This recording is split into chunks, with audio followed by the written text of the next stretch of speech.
Hola, soy Pepe Pérez Rivera. Bienvenidos y bienvenidas a este espacio a Hombros de Gigantes. Desde aquí intentaremos abrir una ventana hacia la física y la química de secundaria. Si la propuesta te parece interesante, ánimo y vamos al lío.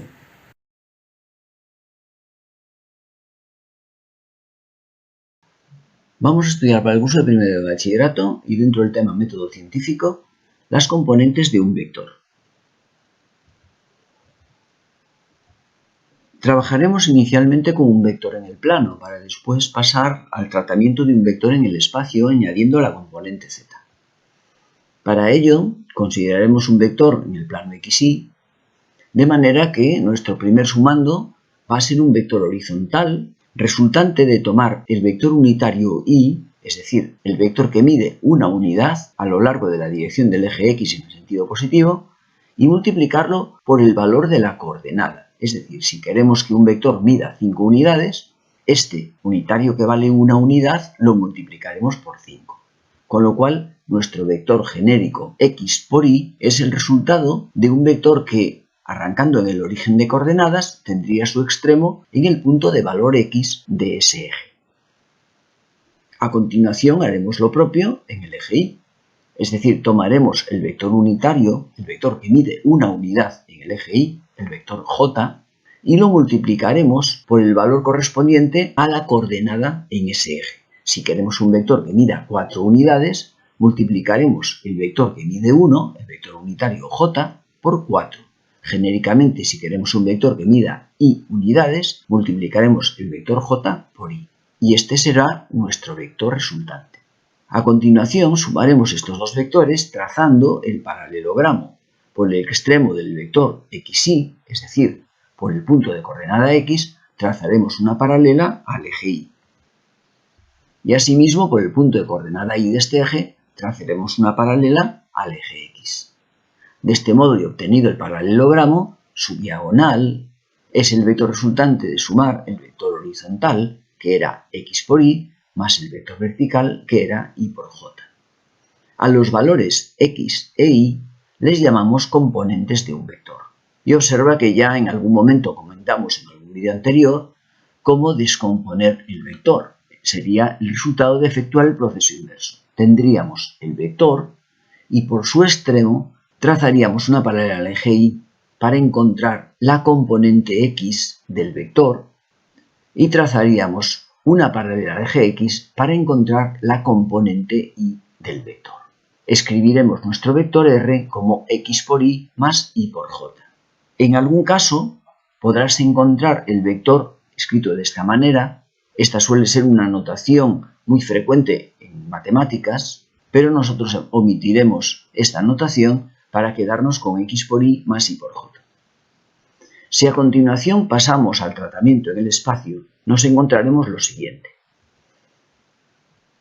Tenemos una coordenada z adicional. Observa que ahora el plano XY es el plano horizontal, el eje z es el plano vertical, de manera que en el plano horizontal haríamos exactamente lo mismo que hicimos anteriormente. Es decir, nuestro vector unitario Y, un vector que mide una unidad, lo multiplicaremos por el valor de X, al igual que el vector unitario J multiplicaremos por el valor de Y. Esto alarga el vector Y tanto como indique el valor de X, obteniendo un vector que sería X por Y, y asimismo el vector J también se alarga hasta el valor de Y. Digo alarga genéricamente cuando los valores de X e Y son mayores que 1. Recuerda que si los valores de X e Y son menores que 1, los vectores resultantes del producto, por los unitarios Y, J respectivamente, serían más pequeños que estos, medirían menos de una unidad. Pero si pensamos que X e Y son valores mayores que 1, entonces el vector resultante al multiplicar X por Y y el resultante al multiplicar Y por J se alarga con respecto a Y y a J. Una vez sumados estos dos vectores, trazamos la paralela al eje X por el extremo de Y y la paralela al eje Y por el extremo de J, tendríamos un vector que sería igual al que hemos obtenido anteriormente en el plano.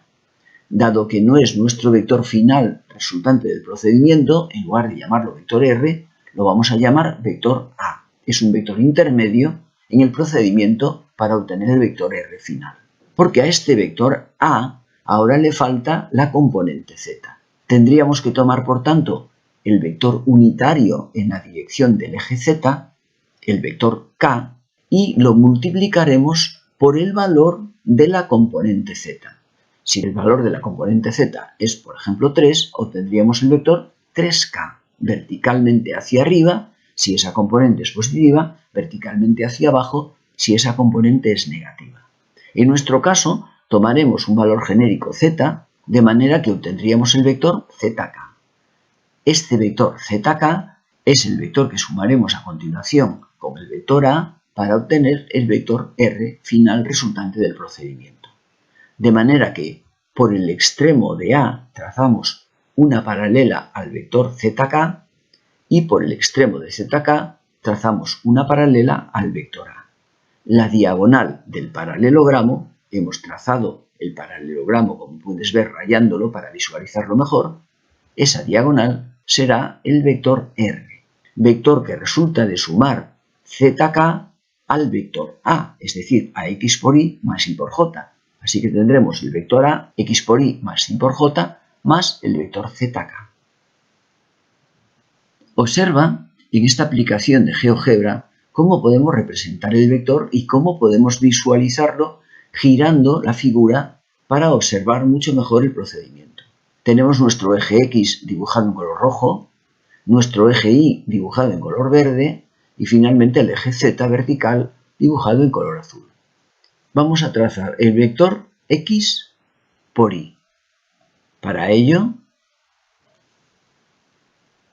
seleccionaremos vector que tiene el origen en 0, 0 y el extremo en 3, 0, 0. 3y, x genéricamente por y. A continuación consideremos el vector que va desde 0, 0 a 0, 4, 0, en nuestro ejemplo. Es decir, un vector que de nuevo arranca en 0, 0 hasta nuestro punto 0, 4, 0. Y aquí tendríamos el tratamiento del vector en el plano. A continuación vamos a añadir la componente z. La componente z es el resultado de considerar un nuevo vector cuyo origen está en 0, 0, resultante de multiplicar k, que sería este, un vector que mide una unidad en la dirección del eje z sentido positivo, y multiplicarlo en nuestro ejemplo por 6. Y aquí tendríamos los tres vectores que determinarían en nuestro ejemplo la componente x, que es 3, la y, que es 4, y la z, que es 6. Observa que, tal como hemos planteado en el plano XY, esta sería la situación donde puedes ver perfectamente la componente x3, la componente y4, pero también podrías girar la figura para observarlo ahora en el plano YZ. Observa que la componente Y es 4 y la componente de Z es 6. Y del mismo modo podrías girar la figura para observar la misma desde el plano XZ. Componente X 3, componente Z 6.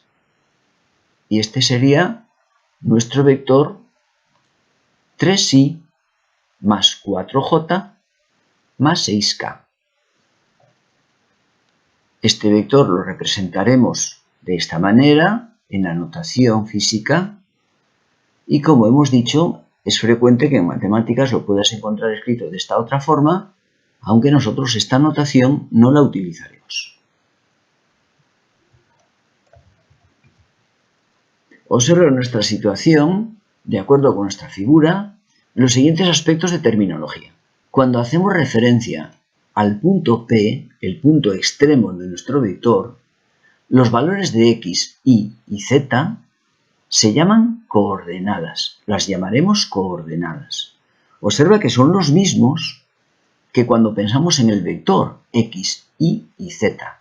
Si nuestro vector está situado en el origen de coordenadas, observa que las componentes, que así llamaremos a los valores de x y z cuando hacemos referencia al vector, las componentes lo son de un vector, las coordenadas lo son de un punto.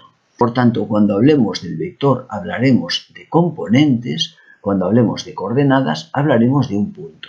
Y observa que estos valores van a coincidir siempre y cuando el vector tenga su origen en el origen de coordenadas. Si está en cualquier otro punto, las componentes del vector y las coordenadas de su punto extremo no van a coincidir. Por ejemplo, si se trata de identificar las componentes de este vector, la componente x es 2. Observa que no es 2i. 2i es el vector resultante de multiplicar la componente por el unitario i, pero la componente es 2. Asimismo, la componente i es 3. Recuerda, no es 3j, la componente es 3, es el valor numérico de la magnitud del vector resultante de alargar el unitario j cuando lo multiplicas en nuestro ejemplo por 3. La componente, por tanto, es 3. Y del mismo modo, la componente z es, en nuestro caso, menos 4.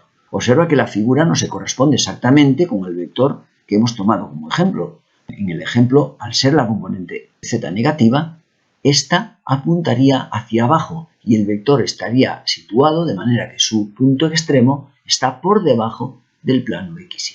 Pero sirva como referencia el dibujo genérico con una componente z genérica en nuestra figura que tendría que ser positiva, aunque en el ejemplo que hemos tomado, como ves, es negativa.